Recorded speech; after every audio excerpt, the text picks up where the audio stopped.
Hey guys, welcome to my channel. So magbibigay lang ako ng update, no? Doon sa mga nagtatanong kung kumusta. Okay lang naman ako, okay. Parang nagiging namamaster ko na yung paggawa ng understatement. Okay, so bibigyan lang ako ng update. Salamat sa mga well-wishers and mga nangungumusta. So nangyari diyan, di ba nung na-aksidente ako, gumawa ako ng video bago dumating yung police dito sa bahay para ma-upload ko agad. So, nung nag-report ako ng officially talaga, nag-report ako ng official na police report. Yan ako ng police doon sa site, no? Kung kailangan ko daw ba ng assistance, ambulance, EMS. Sabi ko, hindi, I'm fine. Sabi ko rin doon sa video ko, di ba? Okay lang ako. Eto na, nung kinagabihan, parang nung nag-settle down na, sabihin, nagawa ko na yung mga dapat mong gawin, nahatid ko na, nasundo ko na si Mrs. Tapos, nagawa ko na yung police report, na-upload ko yung mga videos, na-upload ko yung video nung bumangga sa akin, in-upload ko sa PNY Prepper na channel ko yung short video nung pagbangga sa akin eh. And then in-upload ko din yun sa sa neighborhood group page. No, may mga nag-o-offer nga na na lawyer daw. No, sabi ko paano matutulong sa akin ng lawyer eh hindi pa nga nahanap yung bumangga sa akin. Anyway, so yun, no, nagawa ko na lahat yon, gabi na. May napansin ako, sabi ko parang nangangalay yung batok ko or yung leeg ko. So sabi ko baka pagod lang ako. Kasi nga na-stress ako eh, baka stress di ba? So tutulog ko na lang, tulog ako maaga noon. Kailan ba ako na-aksidente? Tuesday, di ba? Tuesday ba ako na-aksidente? 13, 14, 15, tama, Tuesday. Tapos kinabukasan ng Wednesday, syempre hatid ko si Mrs. May napansin ako, sabi ko sa kanya, at parang masakit yung side ko. Tapos pag nagda-drive, pag aarangkada yung kotse, may nararamdaman ako. Sabi ng miss ko, magpa-check up ka na. Magpa-check up ka na. Baka kailangan i-x-ray or whatever. Pa-check up ka na kasi pag mag-accelerate lang, kunyari, na-stop, red. Pag aandar na, may nararamdaman ako pag accelerate. Kaya, tapos sakto, nag-message din yung mga ibang kaibigan ko, yan, si Neil, si Carlo.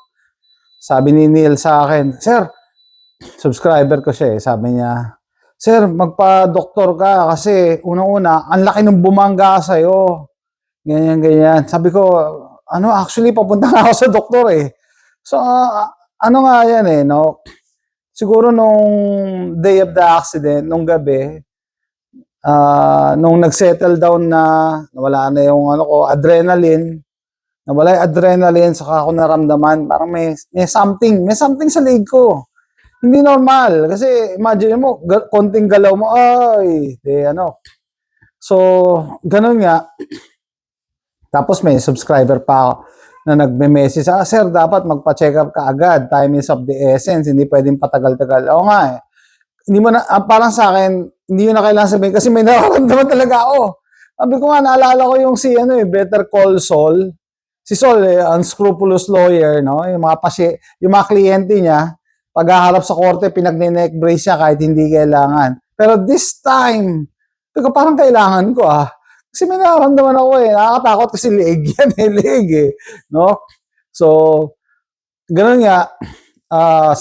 Sabi ng checking ko na yung insurance ko. Sabi ko, wala akong, alam ko wala akong coverage sa insurance kasi liability nga lang yan eh.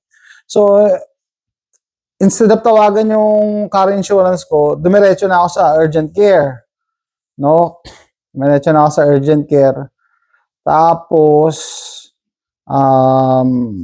ano ba nangyari? Ayun, syempre, chinek ako nung nurse.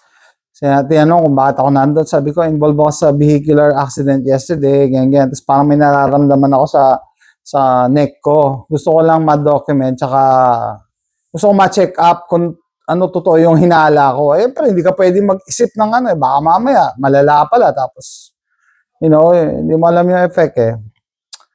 kahit nurse ka, hindi mo naman pwede checkin yung sarili mo. Baka mali ka, di ba? Tsaka mas maganda may documentation nga. Just in case. No? So, yun na. Dumating na yun, mag-check sa akin. Hindi ko alam kung doktor siya o nurse practitioner. Hindi ko nahalata. Pero magaling siya. Magaling siya. Bakit? Ang galing niya mag-assess eh. Kinumento ko yung nangyayari. Tapos tinanong niya kung ano yung bumangga sa akin. Di, kinapa niya ako dito. Di niya, sabi ko, meron dyan sa side. Pero hindi naman gano'n. Sabi niya, ano daw yung pain scale, 1 to 10. Sabi ko, siguro mga 4 lang. Kaya naman yan, 4. Tapos, kinapa niya ako dito sa likod, cervical spine, diniinan niya. Sumigaw ako. Sumigaw ako doon sa urgent. Sabi kong gano'n. Wala na akong pakialam kahit ako pinakamaingay doon sa urgent care or sa clinic. Diniinan niya gano'n. Sabi niya, it's confirmed na whiplash ka.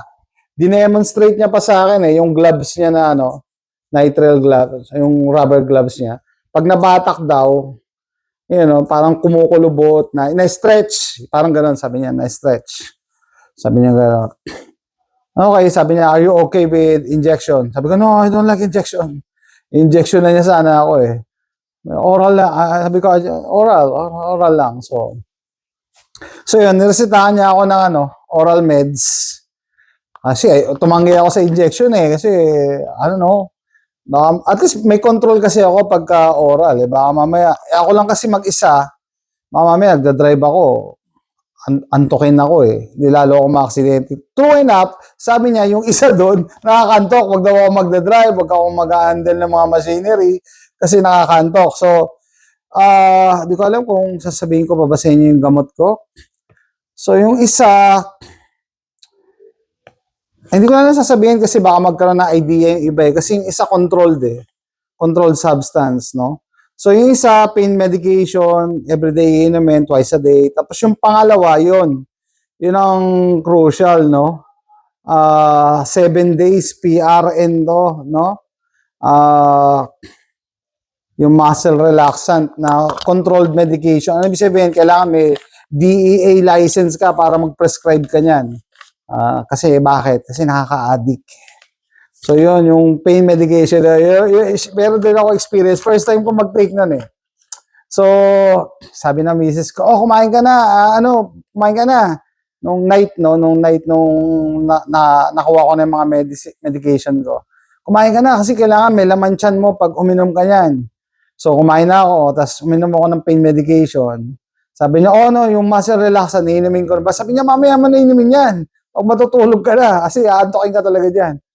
Eh di, yun nga, okay lang. Kasi first time ko tong mag-take ng ganitong medication, no? So, nung matutulog na ako, yun nga, inantok na ako. Tapos, pag higa ako sa kama, plakda talaga ako, para akong sinapak. Wala talaga. Tapos pag gising ko, sarap ng gising ko. Wala akong, hindi ako na naginip. Yung parang alam niyo yung sarap ng tulog mo, na-disorient ka. Ang sarap. Wow, sabi ko, wow, ang sarap nito. Parang gusto ko ulit mag-take nito. Kaya pala, kaya pala may mga na-addict. Kasi, ang sarap talaga yun yung the best sleep siguro sa buong buhay ko. Nung tinake ko yung gamot na yon, no? Kaya pala, hindi ko na kami mention baka magkaroon pa na idea iba dyan eh.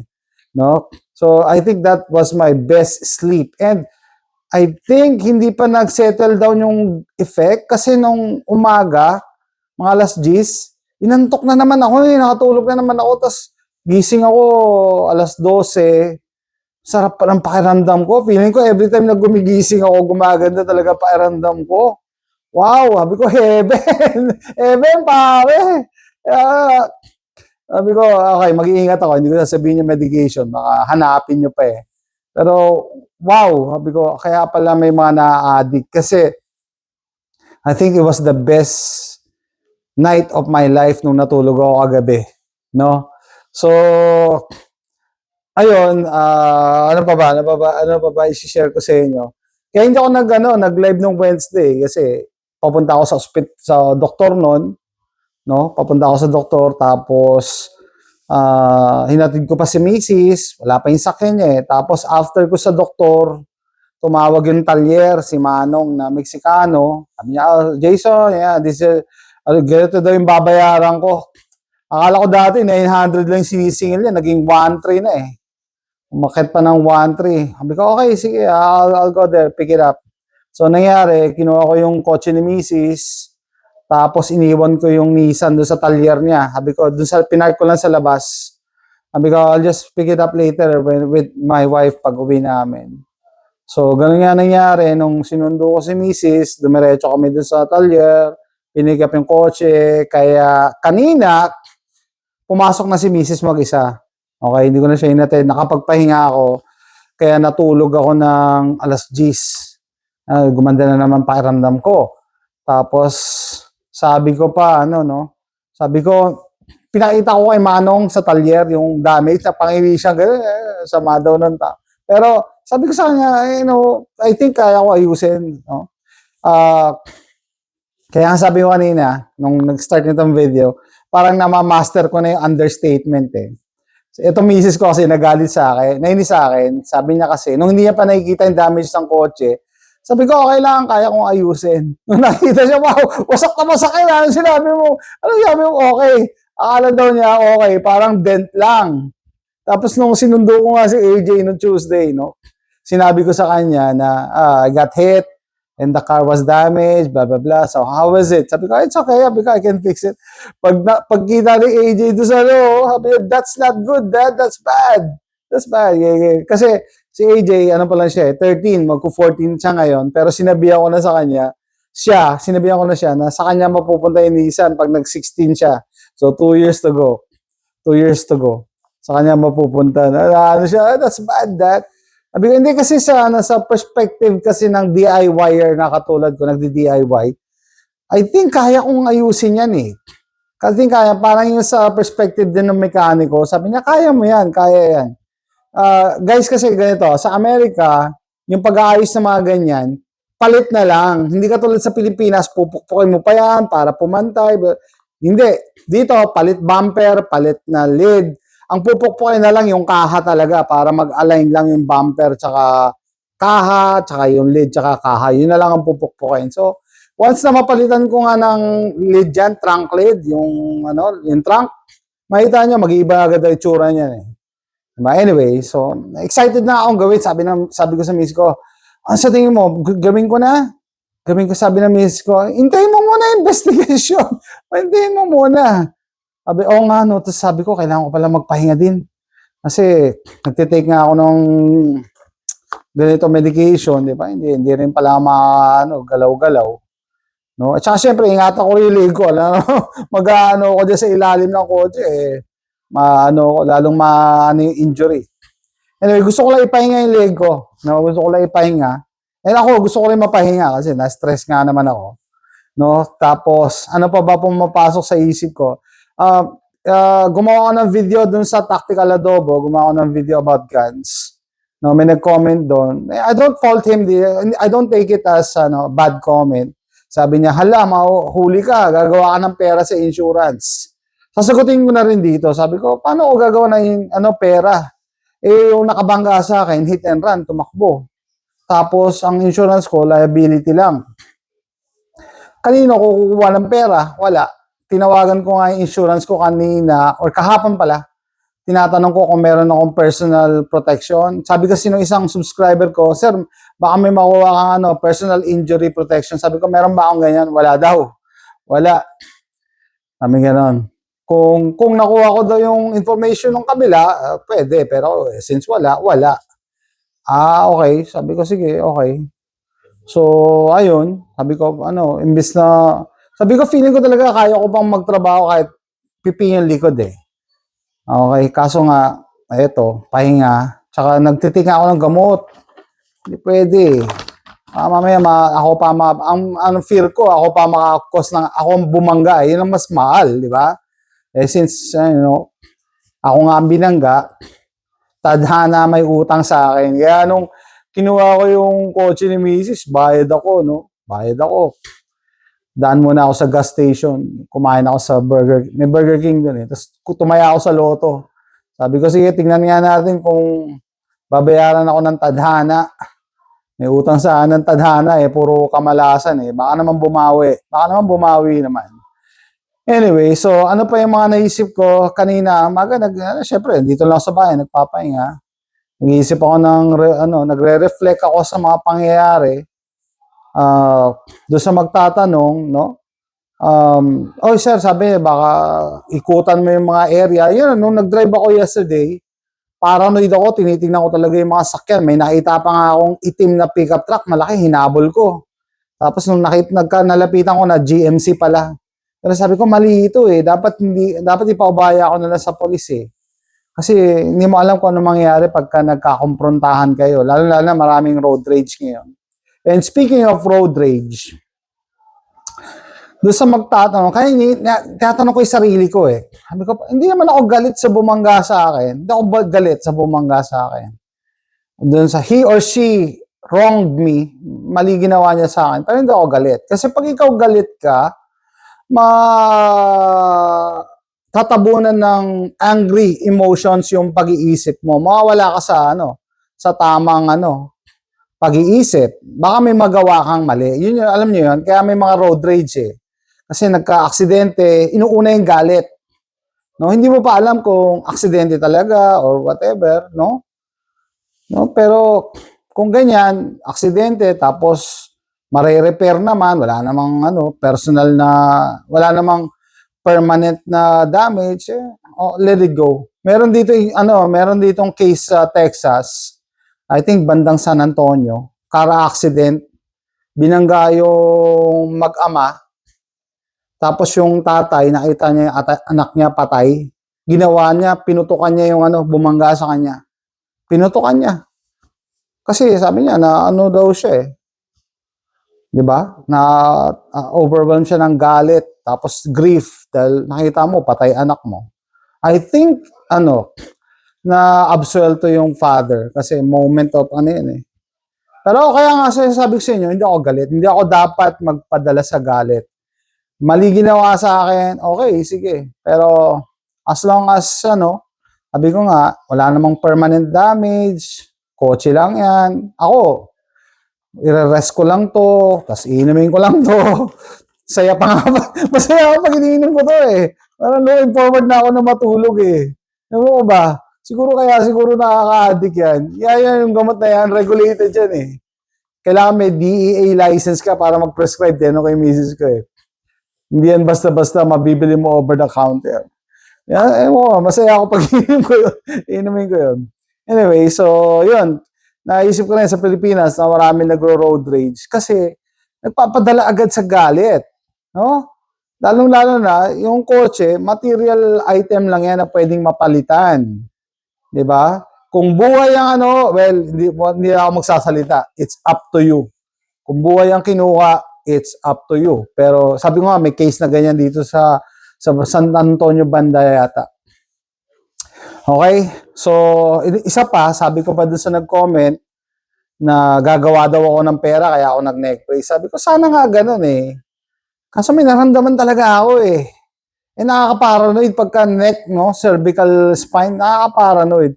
And I remember, hindi ito yung una ko na aksidente. Na-aksidente na kami before. Nung Nissan Rogue naman, binanggaling kami sa likod, kaso Kia Sorento lang yung bumangga. No? Ngayon, ang laki ng bumangga pala sa akin. Kaya pala pag sinasabi ko, okay lang, wala lang eh. Parang understatement of the year pala yon. No? Kasi iba yung nakikita ko eh, tinitingnan ko na, repairable naman yan. Pero pag tinitingnan ko yung picture, laki pala, tsaka naalala ko nga sa memory ko, alam nyo ba, nagkaroon ako ng memory lapse or dahil sa trauma. Kaya miss ko na nagkasagutan kami the other day kasi sinisisi niya o bad daw hindi ko kinompronta, bagay-ngingit. Sabi ko, hindi ko alam gagawin ko, natuliro ako. Ang una kong instinct, to go to safety, mag-drive muna sa bago ako makapag-isip. Tapos tinatawagan ko yung misis ko kasi hindi ko alam gagawin ko talaga. Sabi niya, paano nangyari yun? Di ba, nagpe-prepare ka, ganyan. Iba, pag na-traumatize ka, hindi mo alam, naghanap ka ng guidance na may magsasabi sa'yo kung anong gagawin mo. Ganun nangyari sa akin. Siguro ganun kalakas yung bangga. Sabi ko, na-realize ko, baka ganun kalakas yung bangga na talagang na-shaken up ako. Talagang ko. Imagine nyo, nung tumingin ako sa rear view, ang nakita ko lang sa salamin, RAM. Yung logo niya lang talaga sa grill. Hindi ko siya nakita, hindi kita yung windshield, wala. Yung RAM lang talaga, ganun kalaki. So, ganun siya kataas, ganun kalaki. And doon ko nga na-realize na ganun siguro kalakas yung bangga. And meron akong memory loss or traumatic experience kasi. Kaya hindi ko matandaan, hindi ko alam gagawin, ganyan. Kaya hindi ko rin alam na okay kung okay lang ba ako. Kaya 'di ba sabi ko, okay lang ako. Ganyan. Nung nag-settle down na nga, doon ako may nararamdaman. Una dito sa side eh. Tapos pag-aandar yung kotse, sabi ko, anong meron? May something. Tapos diniinan ng doktor, sabi ko gano'n. Okay. Anyway, ano naman yan eh. Importante may gamot na. Tsaka masaya ako pag iniinom ko to dahil matutulog ako mahimbing mamaya. No, so ano pa, sabi ko pa dun sa reply ko, dun sa Tactical Adobo channel, sabi ko, hindi lang ako maasa na mahuhuli ng pulis. Kung mahuli ng pulis, then, well and good, blessing. Kung hindi mahuli, life goes on, okay? Mapahinga lang naman to, wala naman daw permanent damage, na-stretch lang. Dinebo niya pa talaga eh, nalamukot pagkatapos ma-stretch, malalamukot. Anyway, yun sa kotse, ang importante nga, hindi tinamaan yung axle. Kasi, pag tinamaan yung axle, nako, mahirap na i-align yan. So, kita nyo naman yung damage niya, trunk area lang. Kaya pag tinatanong ako, okay lang yan, kaya ko yan, ayusin. Kasi nga, trunk area eh. Hindi tinamaan, kasi nga mataas. Blessing na din, mataas yung bumangga. Kung mababa, sapul yung axle. Pag sapul yung axle, wala. Ito total ko na yan. Kahit maganda pa yung takbo ng makina. So dahil trunk lang, yung ano lang yan, aesthetic lang ang naapektuhan niya. So, yan, kanina nagka-canvas na ako kung saan ako pupuntang junkyard, no? Pero sabi ko, hindi, kailangan ko pala magpahinga. Kailangan ko magpahinga. No, I think that's it. No, binigyan ko lang kayo ng update. Salamat sa mga well-wish. Okay na ako. Wala to. Gusto ko lang mapahinga at saka hindi. Dahil sabi nga na stretch, ayoko ma-stretch pa lalo. Diba? Sabi ko baka mas bumilis yung healing. Mas bumilis yung healing. No? Kasi naman na-stretch na nga, tapos may amo pang i-stretchin. Di lalong mapapatagal. No? And ang plano ko, hindi mo na ako mag-work nitong 1 week habang umiinom ako ng gamot kasi delikado. Baka antokin ako. At saka kailangan ko rin talaga ng pahinga. Yun na siguro. Pahinga lang siguro. So, bukas, abangan nyo, baka mag-live ako pag kaya ko. No? Yun nga lang, nakaganito ako. Okay lang. So, that's it guys. Binigyan ko lang ng update. Salamat sa mga well-wishers, sa mga nagdadasal, mga nagpapahatid ng concern nila. Okay naman ako, okay. Understatement of the year. Okay na ako. Okay lang. Pati yung sasakyan, okay lang din yun. So, maraming salamat. See you next time. Bye.